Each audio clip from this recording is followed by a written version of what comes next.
Hi, I was just very interested to know what it's like to face Mauricio Pochettino team. What are the challenges that you face when you play one of his teams? I think the biggest challenge is that, for both teams, to be honest, that both managers, they know each other quite well. Unfortunately, he was able to beat us in the past, quite regularly, I would say, and also in important games.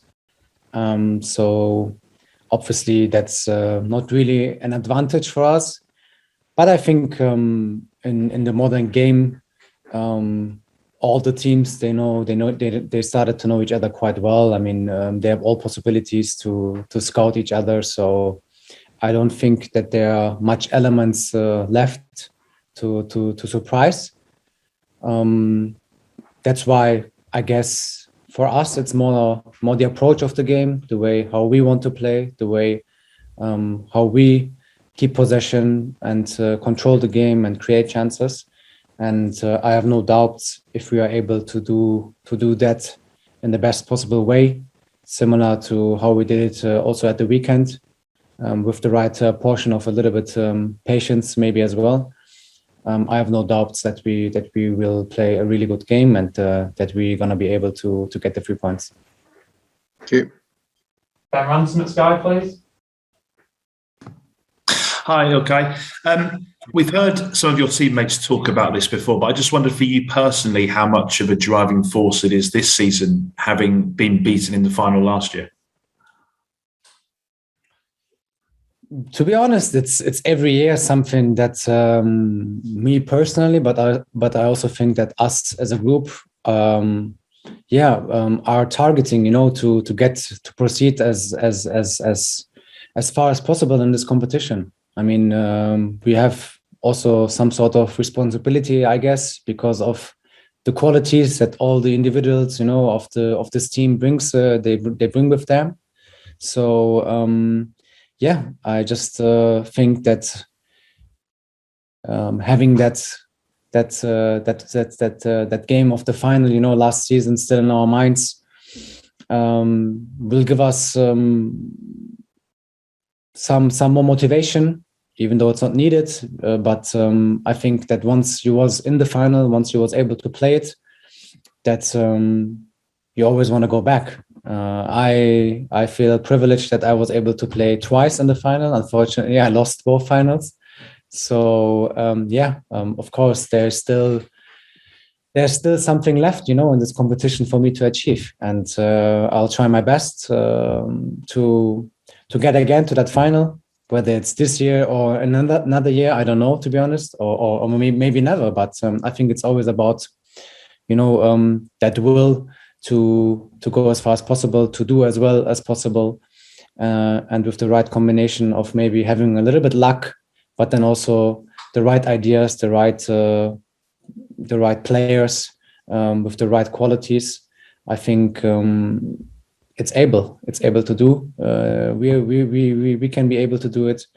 So that should be always the target for us, I think. John Murray at 5 Live, please. Hi, Ilkay. Marco Verratti had a fine game, didn't he, in Paris in the first match in the group? Playing in the same area of the field. Can you give us a bit of an appreciation of his game? What's special about him? Do you think he's playing at the moment as well as you've seen him? Yeah, he had a great game. Unfortunately, I was not able to play in the first leg because of injury, but I've of course watched it at home, and I totally agree that he did really well.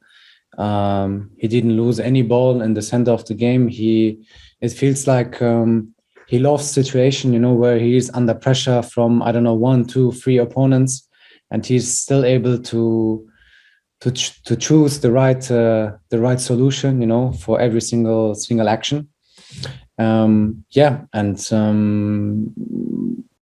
We will be ready to face him again in that game, and we're gonna expect similar qualities of him again. We need to be ready, but from my experience playing a similar position where it gets always tighter and tighter. There's not much space in the center of the game. I know that these kind of situations are kind of the hardest ones, and how he deals with these kind of situations and how he solves them, was and is quite impressive. John Smith at goal, please. Hi, Ilkay. We saw Cole make his first Premier League start at the weekend. James came off the bench. You train with these academy players a lot. Could you talk a little bit about their quality and the potential that they have? I mean, the potential, I think it's quite obvious that they have. I think both of these players, and even more, there are also more players, after them. They already showed how much potential they have, I think, and seeing them in every training session, week in, week out, is just a joy. And seeing also how they evolve, how they get better, how they improve in certain situations. It's fun, and they are not just looking at themselves, and seeing their own potential and their own individuals. They are also very important to us, to be honest, because they help us a lot in the training sessions. From time to time, they will get even more important for us. I think Cole already did really well in the games he has played for us. James is just starting now. Phil is the best example, for these kind of guys.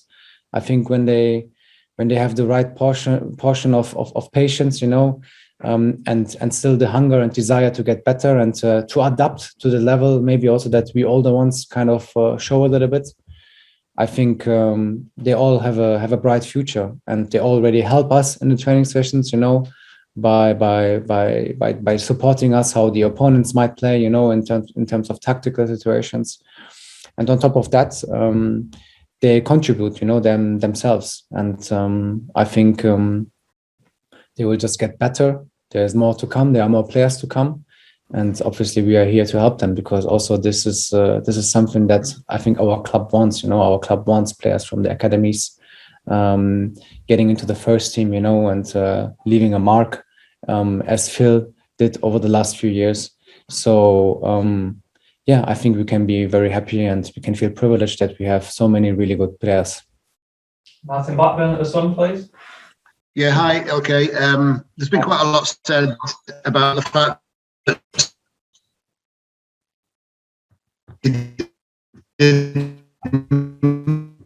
Sorry, Martin, the line's not working for us here, so we'll go to Stu Brennan and then we'll try you again in a moment.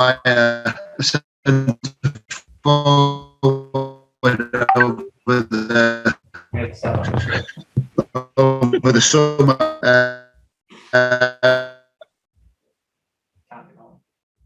You cannot. Oh, really? Stu, if we can go with you while Martin's line's getting fixed, please. That's the most sense Martin's ever made, I think. When you're ready, Stu. Oh, obviously, hi, Ilkay. Hi. Obviously, you only need a point to go through in the group. But how important is it when you're playing a big opponent like PSG to set down a marker for the rest of the competition? I mean, that's what this competition is about, to play against the best teams in the world, against the best players in the world. And I think PSG is definitely belonging to these best teams. So it's a great game for us. It's really a great game. I think also in terms of what to expect also in the near future in this competition, when once the group stage is done, obviously it's not yet done for us. We still need 1 point. But as I said before, that's all what this competition is about, and we're looking forward to it. It's gonna be a joy for us to play against these kind of teams, and seeing also ourselves how we're gonna be able to deal with these kind of opponents. Martin, your picture's still flickering a little bit from my side, but if you want to try again, and we'll go from there. Can you hear me, guys? Or is that any good? There we go. Okay. I was just asking, Ilkay, about the fact that City didn't buy a striker in the summer. You're all having to sort of chip in with the goals, but how is that as a midfielder? Not having that focal point in the team. I mean, so far actually is okay. We played nearly the whole of last season without the striker. We had Sergio, who was injured for quite a while, last season. So we somehow had to adapt, and I feel like that we did it quite well. Players like me, who play an offensive midfielder role, were able to approach into opponents' boxes, and to get into more situations, goal-scoring situations, getting more opportunities. And probably this is also a reason why I was able to score more goals last season than ever, just because of the fact of getting into more situations like that. And this year is again quite similar. I think the experience of last season shows that we are able to deal with it. And to be honest, I had to answer this question quite often this season as well, but it's not really something that is going on in my mind. It's not something that I'm thinking about game by game, because just of the fact that I'm used to it already now, and we just try to make the best out of the situation. Guys, we've got quite a lot of hands and we do have to make way for the manager at the moment. So we'll go to Mike McGrath and then we'll take anything we've got in French. Hi, Ilkay. Hi. João Cancelo is in really good form at the moment. Can you, as a teammate, have you seen a lot of progress in him since he's arrived? And just if you could just tell us what kind of a person is he like around the training camp? He's a very funny person. He likes to joke around with the other players. It's so obvious that he loves football so much, because everywhere he is, a ball is quite near, whether it's in the changing room or in the gym, and then of course on the pitch as well. I think the thing with João is that he really was able, in the last few months, I would say, he was able to minimize mistakes and to maximize the outcome of his individual situations. He is, rarely losing a ball, and with the ball, it feels like that he's always able to find solutions, whether it's a dribbling, whether it's a pass, a decisive moment like he had in all of the recent games, with assisting so many goals and also scoring. So he really is a joy to watch at the moment. He is an attacking fullback, I would say, but then also in one-on-ones defending, he's quite strong, and that gives us, I think, the right balance, and he became a very, very important part of our game. He's crucial, and hopefully he's going to be able to maintain that level of form, because that will help us, to achieve even more wins in the season, and can be also crucial for us. We'll go to Pierre at the keep, please. Hello, Ilkay. Hi. When you play without a striker, what is the best way to put the defense of the opposing team in trouble? And when you play without a striker, what is your main mission when you are in an attacking position, personally?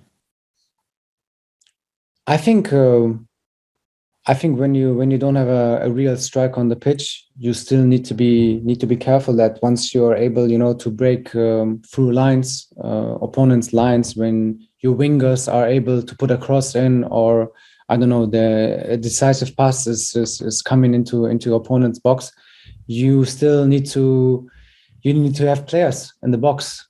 I think that's quite important. You need to have players who are able to approach into the box, who are able to fill out the spaces in there, and also players who are able to score. I think our game is quite flexible nowadays. We have a few players who are able to adapt up front, and who are able to get into the right situations. And I feel like at the moment that's what it's about. Doesn't matter who it is at the end of the day. you need to have players up front once you're able to break through. And then this is going to get you goals. Okay, we'll leave it there. Thank you, guys. Thank you very much.